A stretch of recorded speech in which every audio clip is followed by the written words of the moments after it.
¿Qué tal? ¿Cómo están? Muy buenas noches. Un placer saludarles. Soy Fernando del Rincón. Bienvenido a Conclusiones. Bienvenido a casa. Mi casa es su casa. Gracias por acompañarme. Gracias por iniciar la semana con nosotros. Por supuesto, una semana que tiene, pues, mucho de qué hablar. Habrá mucha información y vamos a iniciar con algo que, sin duda alguna, genera dudas y genera esperanza. Algo muy contradictorio, ¿no? Esperanza en el medio de dudas. ¿De qué le estoy hablando? Le estoy hablando de la visita del fiscal de la Corte Penal Internacional a Venezuela, el señor Khan, que está de visita, pero está de visita a petición del fiscal del régimen. Me parece sumamente contradictorio pensar que los acusados, porque son acusados, están acusados, ¿no? Es el régimen como tal, el aparato del poder, la estructura de poder del régimen, es la que está acusada ante la Corte Penal Internacional. Y entonces la invitación viene de los acusados. Es muy difícil entender que pueda haber un espacio de realidad en la visita de Khan, del fiscal Khan. Y cuando le digo de realidad es de contexto más allá de lo que haya maquillado, de lo que haya disfrazado el régimen en todos los ámbitos, ¿no? En el penitenciario, en el de procesos. Difícil entenderlo, difícil entender que se dé una visita para investigar presuntos crímenes de lesa humanidad, algo así de grave, que se dé una visita invitado por el acusado. Desde ahí es sumamente complejo entenderlo. Ahora, ¿por qué se hace así? No, es que nadie puede ir encima del señor Khan. Nadie puede ir encima del señor Khan. ¿Por qué no pueden ir encima del señor Khan? Porque esto se hace de acuerdo al Estatuto de Roma.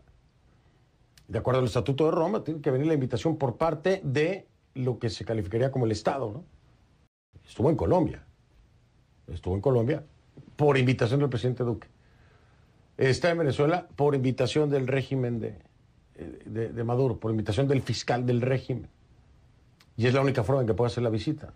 Entonces, ahora, la gran pregunta es, desde la perspectiva de Khan, ¿está entendido así y su trabajo va a ir más allá del escenario y el mundo ideal que le presente el régimen de Maduro?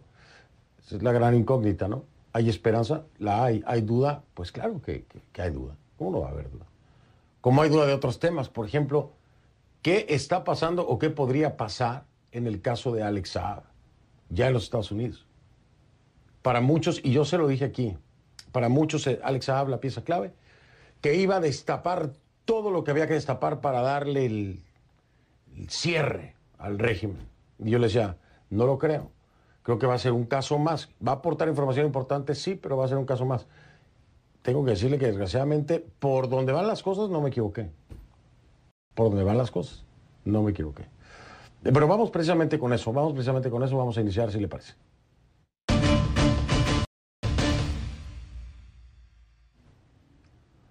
Lo que sí le pido es que a partir de ese momento me acompañe utilizando la etiqueta numeral CONCLUCAN VZLA de Venezuela, ¿no?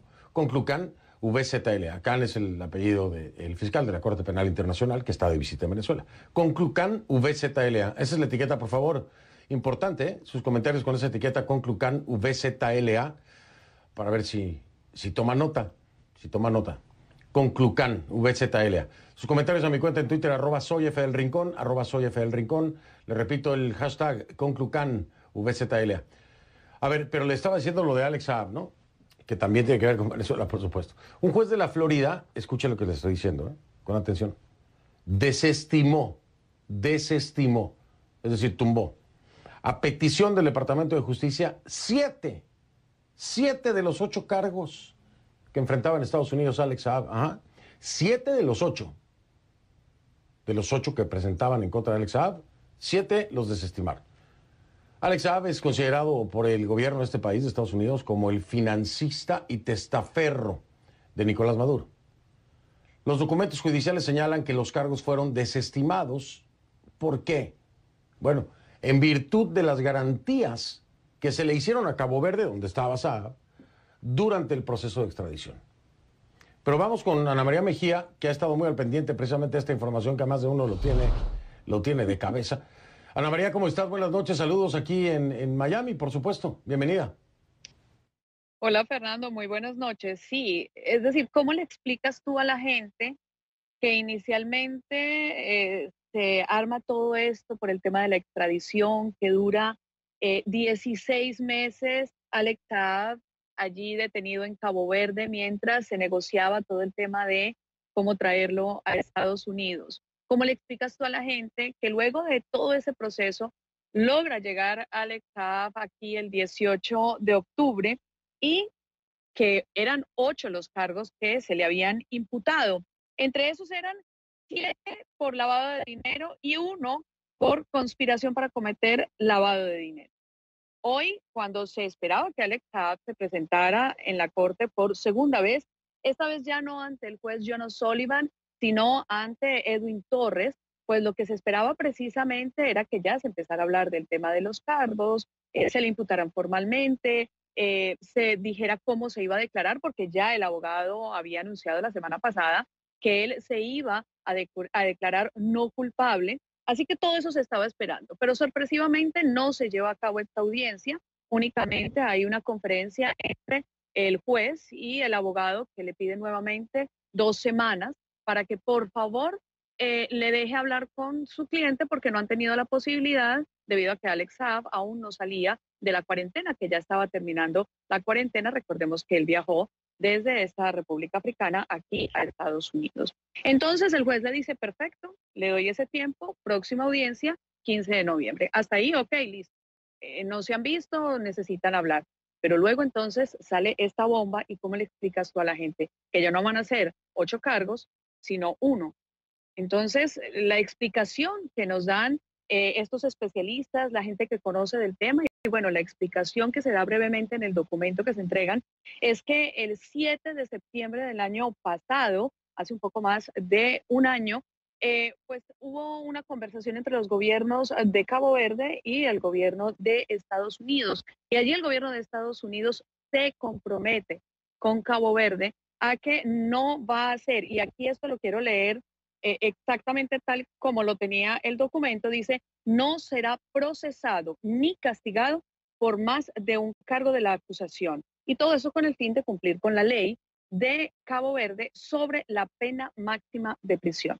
Ya para terminar, lo que te quiero decir es que definitivamente, por todos los cargos que tenía aquí y por los que estaba enfrentando la justicia aquí, Alex Saab, pues iba a tener una pena muchísimo mayor que la pena máxima que se da en Cabo Verde. Y ese es uno de los temas de negociación entre ambos países. No puede haber una pena máxima a la que se da en Cabo Verde y por eso entonces el fiscal pide al juez que se desestimen esos otros 7 cargos.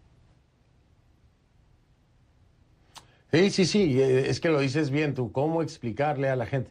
Aquí hay, a la mañana también un tema muy importante, esto es un análisis concretamente, esto no es que sea así, nadie lo ha dicho, pero lo hablaba yo hoy en la mañana con el equipo de producción en la Junta Editorial y les decía, aquí hay un tema muy importante. Esta negociación de parte de Estados Unidos, pues pareciera como que muy blandona, ¿no? Llegar a perdonar o a desestimar tantos cargos, 7 cargos y dejar solamente uno, es como que aterrador pensarlo. Pero queda uno. ¿Y cuánta información es la que están recolectando de Alex Saab?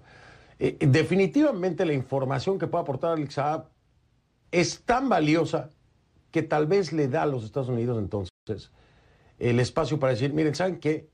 Sí, vamos a comprometernos con Cabo Verde, ¿no? Pero la información que vamos a obtener de aquí nos va a abrir muchas otras puertas. Y ya lo hemos visto, ya lo hemos visto. Se ha hablado de muchos otros exmandatarios, mandatarios, y esto se pinta como un Pandora, ¿no?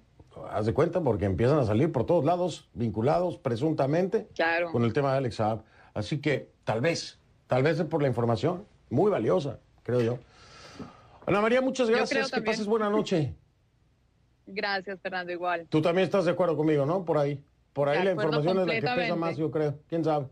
Es que nos negamos a pensar, y esto también vale. Lo hemos hablado con el equipo y el grupo de amigos y de colegas periodistas, nos negamos a pensar que simplemente pues Estados Unidos dijo, no, pues entonces cojamos este caso nomás, no, algo tiene que haber ahí de fondo. Claro, claro, que es un tema de información, creo yo, y de muchas otras piezas que van a caer cuando se obtenga esa información, y ahí es donde está el meollo del asunto, creo yo. Pero bueno, Ana María, ahora sí te dejo. Buenas noches y pásala lo mejor que puedas con este clima espectacular que hay hoy en Miami. Sí, divino, sí, gracias. Buenas noches. Bueno, vamos a seguir hablando de Venezuela. Claro, Alexa, Venezuela, es que siempre hay que hablar de Venezuela, es increíble. Ahora, ¿de qué le voy a hablar? Ya se lo adelantaba, ¿no? La visita del fiscal de la Corte Penal Internacional, Karim Khan. Lo invitó el régimen de Maduro, ¿no? Bueno, Maduro, pues ya se imaginará, agradeció a Khan su voluntad de reunirse con las autoridades del país después de haberlo recibido en el Palacio de Miraflores. El fiscal llegó a Venezuela este domingo pasado para cumplir ¿con qué? Con un plan de trabajo de 3 días. Esto en el marco de una visita oficial a América Latina. Como usted sabe, ya estuvo en Colombia. Khan tiene también previsto reunirse con representantes de organizaciones de la sociedad civil y de organismos no gubernamentales. ¿Cuáles serán? No lo tenemos aún claro. Por su parte, Juan Guaidó consideró que la visita del fiscal de la Corte Penal Internacional es histórica. Guaidó espera que Khan hable con las víctimas de las atrocidades de la dictadura de Maduro. Justamente, varios familiares de presos políticos pidieron este lunes que el fiscal Khan los escuche. Un pequeño grupo se manifestó en las calles de Caracas hablando de la necesidad de que se dialogue también con ellos. Y colgaron una pancarta en la que pidieron justicia para las víctimas. Ahora, esto es muy importante. De acuerdo con la organización Foro Penal, en este momento hay todavía 254 presos políticos en Venezuela. ¿Por qué le digo que es muy importante? Porque esta información tiene que llegar a Khan. Debe de tenerla claro. Según el Foro Penal, desde 2014, se han registrado más de 15.700 detenciones políticas. 15.700 detenciones políticas desde 2014. Y además de los presos políticos, más de 9.000 personas seguirían sujetas de forma arbitraria a medidas restrictivas de su libertad. El régimen de Maduro está bajo examen preliminar, recuerde usted, en la Corte Penal Internacional desde febrero de 2018 por supuestos crímenes de lesa humanidad. En diciembre de 2020, la oficina de la entonces fiscal de la Corte, Fatou Bensouda, dijo que había encontrado fundamentos razonables para creer que en Venezuela se habían cometido crímenes de lesa humanidad desde por lo menos abril de 2017. Pero bueno, Bensouda se fue y le dejó la papa caliente a Khan. Y ahora Khan está en Venezuela. ¿Y qué podemos esperar? Vamos a hablar de este tema con mi primer invitado.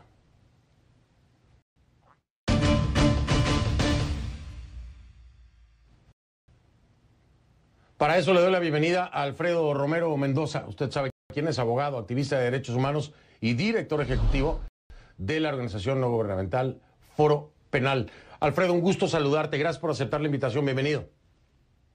El gusto es mío, Fernando. Siempre a la orden. Buenas noches a todos. Buenas noches. Alfredo, ¿estás de acuerdo conmigo que hay esperanza, pero también hay mucha duda sobre esta visita de Khan? Digo, porque se da después de una invitación del propio régimen. Y, vamos a decirlo así, los que lo están paseando, pues son los propios personeros del régimen. Alfredo, ¿cómo lo ves tú? Bueno, lo que tú dices es correcto. Lo que también ocurre es que yo estoy en contra, como activista de derechos humanos, de politizar, digamos, la justicia, ¿no? Y se ve más bien la justicia como una especie de venganza más que la justicia para las víctimas. Te explico esto porque vamos a entender la visita de Khan. Evidentemente, el Estado es el que lo invita porque tal como establece todo el sistema de la Corte Penal Internacional, un fiscal no puede acudir a un Estado sin invitación de ese Estado que es parte de la Asamblea General de Estados partes de la Corte Penal Internacional. Ahora bien, ¿el fiscal está investigando algo en Venezuela? No. El fiscal lo que está haciendo es estableciendo un esquema de cooperación para probablemente en un futuro luego poder comenzar una investigación. Y esto es muy importante porque en este momento, y tú lo decías, pero quizás la gente no está clara, lo que está ocurriendo o lo que abrió la Corte Penal Internacional fue un examen preliminar, es decir, preliminar a abrir una investigación. Y para abrir esa investigación, al día de hoy, se requiere determinar si efectivamente el Estado venezolano está o no realizando investigaciones en relación con esos crímenes que ya la propia Fiscalía de la Corte Penal Internacional, como bien lo dijiste, estableció que existían o existieron en Venezuela. Entonces, ¿qué es lo que el fiscal va a determinar ahora? Bueno, mira, como la actuación de la Corte Penal Internacional es complementaria, que eso es lo que es el principio de complementariedad, lo que el fiscal va a determinar de ahora en adelante, en este momento, y de alguna forma esa es la colaboración para de alguna manera también establecer las situaciones claras, es si en Venezuela se está realizando un proceso con relación a perpetradores o personas que han cometido crímenes de lesa humanidad, o se está investigando porque el fiscal no puede intrometerse en investigaciones que estén avanzando en Venezuela. Es decir, si ya Venezuela estuviese investigando crímenes de lesa humanidad cometidos, la fiscalía no tuviese que intervenir. Ahora, eso está ocurriendo, es decir, enseñando cárceles, como decías tú, pintadas o paseando por Caracas, se va a determinar efectivamente que existe una investigación en Venezuela. No, eso se determina ya con mucho más análisis de documentos, análisis de casos, que eso lo ha venido realizando la Fiscalía del Tribunal Penal Internacional desde hace tiempo, y en 2 días y medio no es que eso va a dejar de pasar, o en 2 días y medio va a cambiar las opiniones. Simplemente aquí y aquí te digo, hay un punto, hablas de la esperanza, ¿no? Ciertamente las víctimas, ese es el enfoque, tienen una apuesta a que la venida del fiscal va a lograr, por ejemplo, que haya suficiente presión para liberar presos políticos, y las víctimas que han estado presas y las personas que han sido víctimas de tortura, lo han denunciado, tienen una esperanza de que el fiscal investigue, porque en Venezuela no se ha investigado. Ahora, que la visita traiga como consecuencia inmediata el abrir una investigación, yo debo decirles que no lo veo así. Yo creo que el fiscal va a tomar un poco más de tiempo. Hay que pedirle al fiscal que investigue, porque esa es la forma para la víctima, para la justicia, que de alguna manera también se sientan los perpetradores observados por una fiscalía. Pero pretender que la avenida va a traer como consecuencia inmediata abrir una investigación, o que la avenida va a traer como consecuencia inmediata no abrir una investigación, creo que ni una ni la otra podemos definirla, ni son consecuencia directa de esta visita. Completamente de acuerdo contigo, y qué bueno que haces hincapié en lo que yo explicaba al principio del programa para que nuestra audiencia entendiera y que la gente entendiera. ¿Por qué llega Khan por invitación del fiscal del régimen? Porque así se establece, de acuerdo al Estatuto de Roma, tiene que ser invitado por el Estado, como lo decía Alfredo y como se lo explicaba yo. No puede entrar, vaya, si no es invitado por el Estado. Y entonces es que Khan va precisamente para allá. ¿Hasta dónde llega? Y Alfredo Romero le dice, ¿hasta dónde va a llegar? Pues no, es que no va a llegar a lo que muchos quieren o quisieran. Ahora, ¿se va a reunir con las personas adecuadas o va a ser solamente el paseo que le armó el régimen? La pregunta directa, y me la responde después de la pausa, es, por ejemplo, la reunión, que sería sumamente importante, con la mejor documentación y comprobación e investigación del Foro Penal venezolano, que tiene el registro de cualquier cantidad de las cosas que pueden sustentar lo que ha sido denunciado en la Corte Penal Internacional de La Haya, y que da pie a que Bensouda, la exfiscal, haya dicho, pues sí, hay los elementos para comprobar que se cometieron crímenes de lesa humanidad. Pero entonces le pregunto a Alfredo Romero y me responde después de la pausa, ¿se va a reunir Khan con el Foro Penal venezolano, por ejemplo? ¿Les llamaron para eso? ¿Ustedes lo han buscado? ¿Les han dicho algo? ¿Me cuentas todo esto después de la pausa? Porque mucha gente está pidiendo esto. Además, creo que es necesario, aunque no se vaya a determinar de inmediato, voy a hacer ya entonces una investigación, se abre, ¿no? Pero bueno, es que hablar con el Foro Penal venezolano es fundamental, es que tiene que ser. Y yo quiero saber si esto será así o no.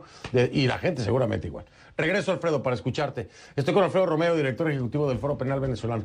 Más adelante en este programa hay otro tema muy importante del que quiero hablarle. son las familias de migrantes, separados por la fuerza. Esto fue, ya lo sabe usted, en el gobierno de Trump, con esta política de tolerancia cero. ¿Qué va a pasar? Podrían recibir hasta $450,000 por individuo afectado, ¿no? Sí, es una compensación económica, pero, a ver, ¿de dónde sale esa plata? Y esto realmente va a resarcir el daño psicológico que causó, por ejemplo, en niños que quedaron separados por meses incluso de sus padres. Vamos a hablar de eso al regresar. De vuelta con Alfredo Romero Mendoza, abogado y activista de derechos humanos, además director ejecutivo de la organización no gubernamental Foro Penal Venezolano.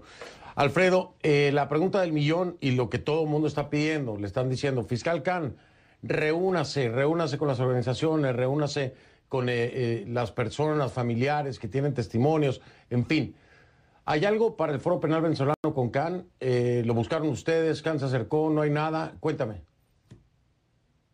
Bueno, primero nosotros tenemos y hemos tenido como otras organizaciones intercambios con la Fiscalía desde hace tiempo, ¿no? Porque nos preguntan, etcétera. La primera respuesta es no tenemos información precisa sobre reunión que vaya a sostener con organizaciones de derechos humanos. Evidentemente consideramos que eso debe existir, pero ha habido, digamos, mucho hermetismo. Todavía no te podría hacer responder si sí o si no, si va a haber una reunión, aunque quedan ya, es el día de mañana y pasado mañana. Ahora bien, fíjate, Fernando, ahí yo sé, porque yo comparto con víctimas constantemente y te digo lo mismo que le dije o que le he dicho a las cantidades de víctimas que representamos y he tenido reuniones con ellos. No se ha abierto una investigación por parte de la Fiscalía. Y nosotros, primero, quiero dejar eso allí para entender lo que voy a decir posteriormente. Y después otro tema. Nosotros creemos en la justicia objetiva. Es por la cual hemos luchado. Y justicia objetiva significa justicia además que respete las garantías, por ejemplo, el debido proceso, al derecho a la defensa, que la tiene tanto la víctima como el victimario, tanto la víctima como el perpetrador. ¿Y por qué te digo esto? Veamos qué pasa. Que yo considere que realmente o que crea que él se va a reunir con víctimas, yo lo dudo y te explico por qué. Porque él tiene que ser muy cuidadoso, porque al no haber abierto una investigación, el reunirse con una víctima que en definitiva además puede ser hasta un familiar, que pasaría a ser un testigo, o con una víctima que cuente una situación muy particular, pudiese entorpecer la investigación posterior, porque está conociendo de una situación previo a comenzar una investigación. Eso por un lado.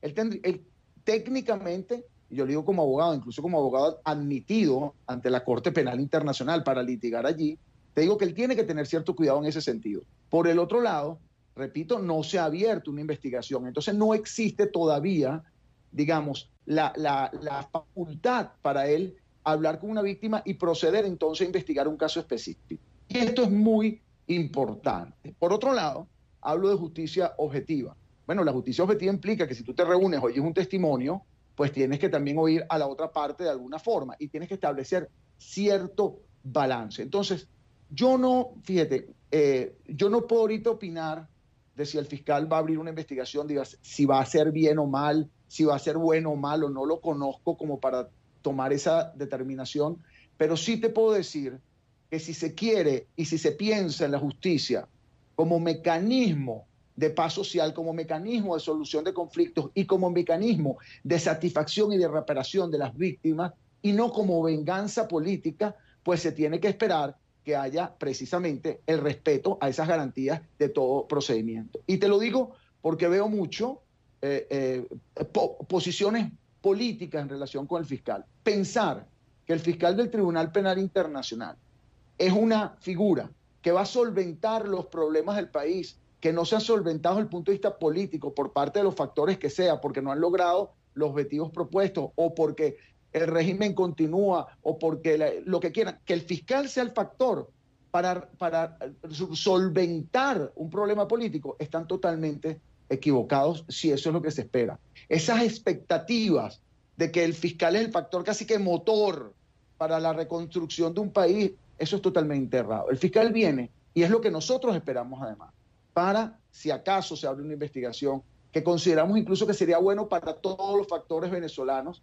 porque entonces se determina la verdad, porque recuérdate que el gobierno además dice, el régimen de Maduro pues señala que hay responsabilidades por parte también de la oposición de diferentes situaciones. Y del lado de víctimas se habla de determinadas responsabilidades por otras situaciones. Abrir una investigación acarrearía y sí permitiría de alguna forma establecer al menos cierta posibilidad de que se sepa la verdad y una verdad objetiva que sirve para todos los factores, digamos, políticos, sociales del país. Magistral, Alfredo, magistral.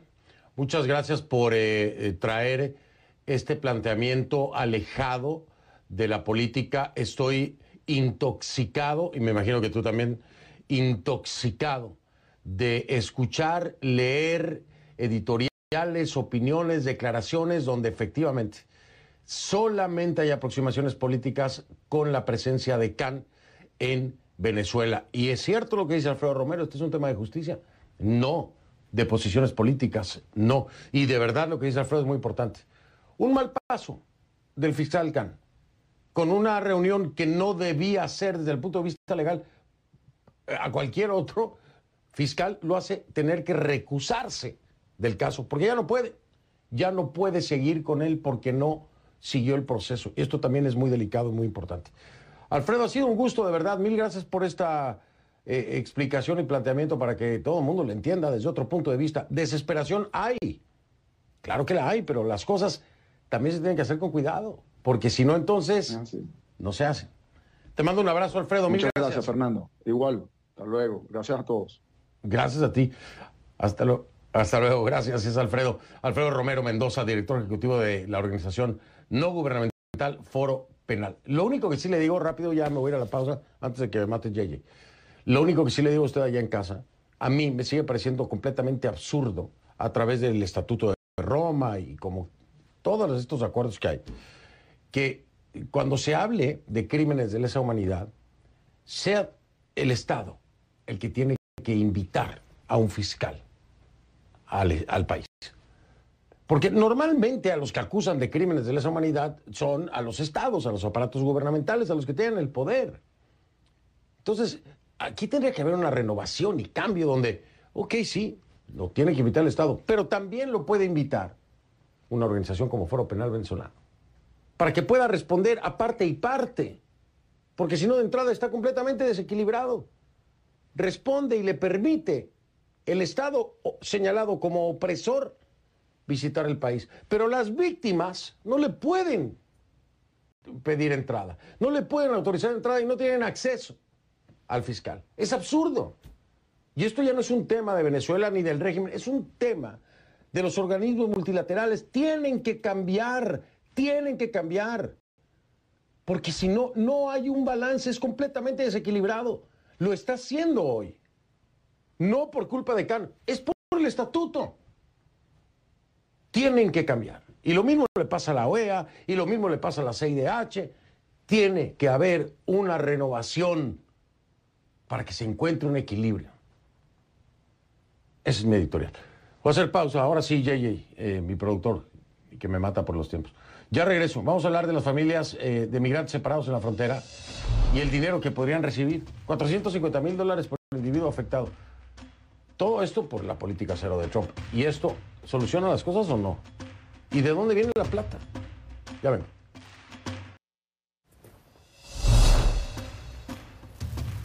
@soy F del Rincón, esa es la cuenta en Twitter. @soy F del Rincón en Twitter, ahí lo veo. Le pido que a partir de este momento me acompañe utilizando la etiqueta numeral Conclupago Migrantes. El hashtag es Conclupago Migrantes. Y ahora le voy a explicar bien de qué se trata esto. Es el hashtag, sus comentarios con esa etiqueta, Conclupago Migrantes, a mi cuenta en Twitter, @soy F del Rincón, @soy F del Rincón. A ver, las familias de migrantes separados en la frontera sur de Estados Unidos por el gobierno de Trump y su política cero tolerancia podrían recibir cientos de miles de dólares. ¿Cómo qué? Como compensación. Esto forma parte de un acuerdo que se está negociando entre el Departamento de Justicia y los abogados de las familias afectadas, según fuentes relacionadas con la materia. Claro, una demanda grupal, por decirlo así, ¿no? Colectiva, demanda colectiva. The Wall Street Journal fue el primer medio en reportar que el gobierno de Joe Biden estaba considerando pagar unos $450,000 por individuo a los afectados por la llamada política de tolerancia cero que ya le decía. Más de 3,000 menores, recuerde usted, fueron separados de sus familias en la frontera con México durante el gobierno de Donald Trump. No está claro, eso sí, cuántas personas serían elegibles para recibir los pagos. La Unión Americana de Libertades Civiles, ACLU o ACLU, por sus siglas en inglés, presentó una demanda colectiva en 2019 solicitando indemnizaciones por los daños y perjuicios que las separaciones supusieron para las familias. Y por otro lado, los abogados de los afectados también han interpuesto demandas individuales. Organizaciones independientes y un inspector del gobierno detectaron, por supuesto, como era de esperarse, y lo denunciamos aquí 1000 veces, traumas psicológicos en los menores separados. Muchos niños llegaron a creer incluso que sus padres los habían abandonado. Así fue como lo interpretaron estos niños. La ONG de Physicians for Human Rights comparó el trato dado a estos menores con tortura.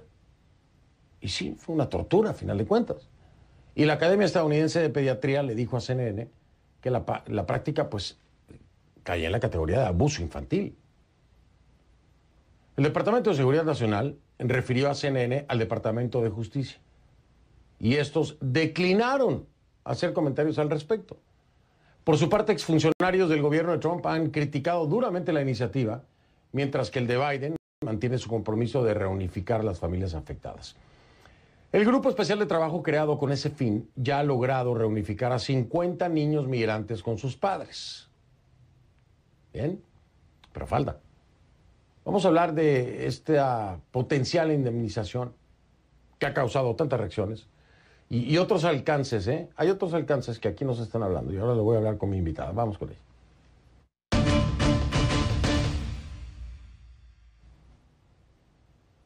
Le doy la bienvenida a Gladys Edith Cañas Aguilar. Gladys Edith Cañas Aguilar es presidenta de la Asociación Civil Ayudándoles a Triunfar y está sumamente involucrada con este tema de reunificar las familias. Gladys, gracias por acompañarme. Buenas noches. Es un gusto siempre estar aquí en tu programa. Un saludo a tu auditorio. Gracias, Gladys. A ver, la primera pregunta, Gladys, ¿te parece? Bueno, aquí dicen mucha gente, ¿no? Todo lo quieren arreglar con plata. Todo lo quieren arreglar con plata.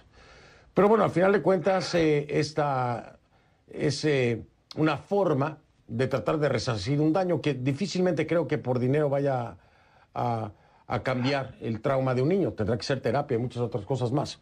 ¿Pero te parece un paso importante o sientes que están comprando su salida a una amplia, muy amplia responsabilidad? Pues bien, mira, yo creo que el monto de lo que se está asignando es irrelevante.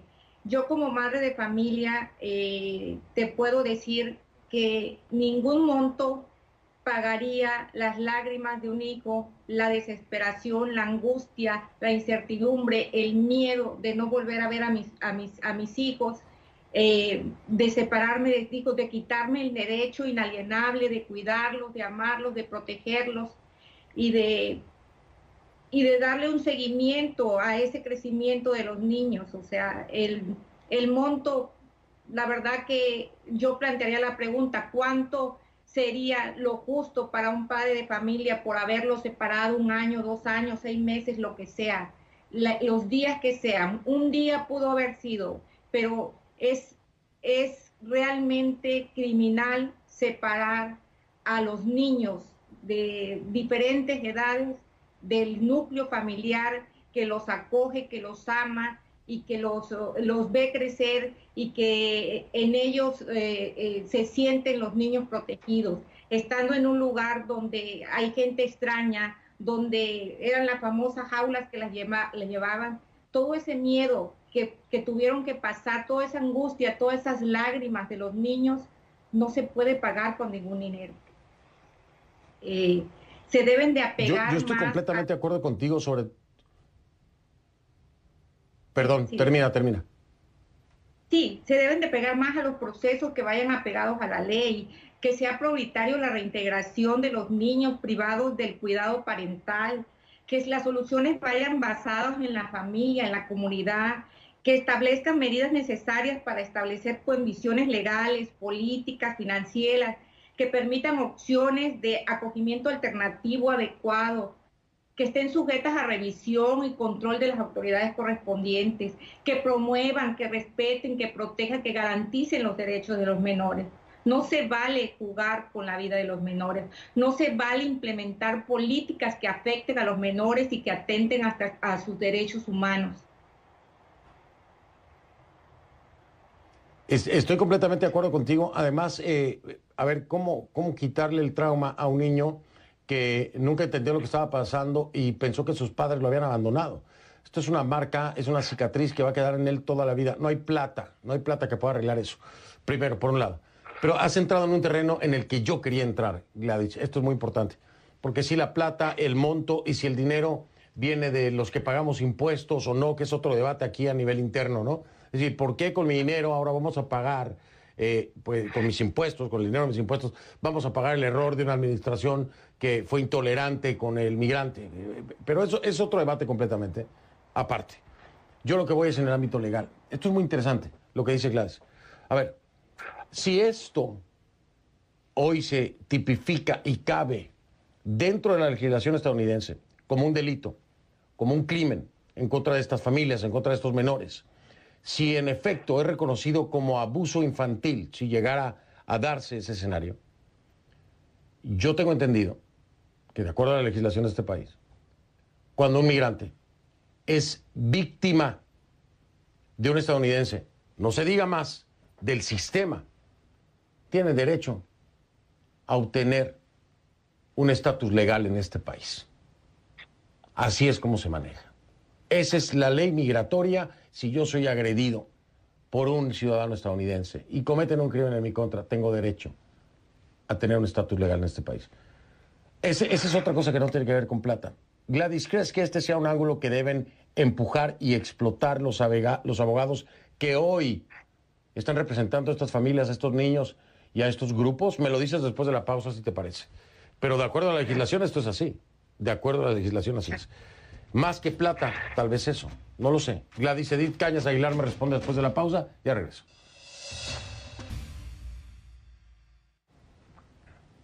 De vuelta con Gladys Edith Cañas Aguilar, presidenta de la Asociación Civil, ayudándoles a triunfar. Edith, yo te decía, y tú lo sabes muy bien, la legislación, cuando una persona es víctima en Estados Unidos o es víctima de un estadounidense, más aún víctima del sistema, incluso se puede llegar a buscar que se otorgue un estatus legal por haber sido víctima, precisamente, o de un estadounidense o del sistema. ¿Tú crees que esto se debe explorar para estos padres y estos niños que al final de cuentas, lo que buscaban era poder estar en este país? ¿Crees que ese debe ser un frente legal? Así es, o sea, tú lo has dicho, y Estados Unidos es un país de leyes y las leyes se tienen que respetar. Todavía tienen un sistema que no es capaz de darse cuenta de lo que pasa con la mayoría de los niños que salen de los albergues. No hay un seguimiento. A veces los niños, al no acudir a la corte, los menores violan su término de admisión, lo que resulta en una deportación por ausencia. Que procuren darle un seguimiento, que es lo que pasa con los niños cuando salen de los albergues o cuando son reunificados con alguna familia. Muchas veces los niños son maltratados, son violados, son obligados a trabajar a la fuerza. Entonces se debe procurar, o sea, se debe respetar, tomando en cuenta lo que estás diciendo tú y tomando en cuenta que Estados Unidos es un país de leyes y que lo deben de respetar y que se deben respetar y garantizar y proteger y respetar y promover los derechos de los menores. Y el último punto que quiero consultarte, ¿cómo evitar que esto vuelva a ocurrir? Porque esto ocurre porque llega quien llega a la presidencia y entonces adopta sus medidas radicales, en este caso su tolerancia cero. Pero aquí tiene que haber legislación. ¿No crees que esto debe ser llevado al legislativo para que en el futuro esto no vuelva a ocurrir? Se pongan candados legales para que no pueda tener el poder alguien de hacer lo que se hizo durante la administración Trump. Así es, o sea, lo decía anteriormente, que establezcan procesos que vayan apegados a la ley, que se seleccione el personal adecuado que pueda intervenir en esos procesos, que se establezcan las medidas necesarias, las condiciones legales, políticas y financieras para que permitan las opciones de acogimiento alternativo adecuado, y que sobre todo que les den seguimiento, que estén sujetos a revisión y al control de las autoridades correspondientes y que esas autoridades también sean evaluadas.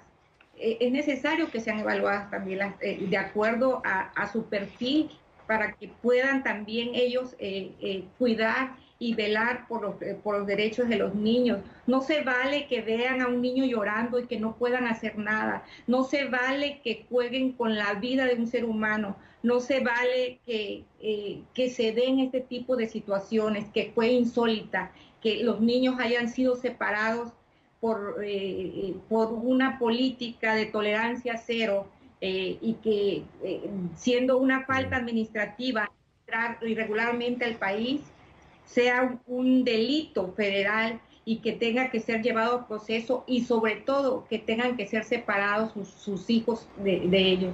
Es algo criminal. Tendrían que ver lo que yo veo, oír lo que yo oigo y sentir lo que yo siento en cada migrante que vemos, o sea, para que la gente lo entienda. Tienen que vivirlo para que lo entiendan. A veces es así, tristemente, hasta que no lo viven, no lo entiendes. Gladys, mil gracias. Te mando un fuerte abrazo y gracias por tu trabajo, por supuesto, siempre. Bienvenida, muy amable. Sí, es un placer siempre escucharte, es un placer estar aquí contigo.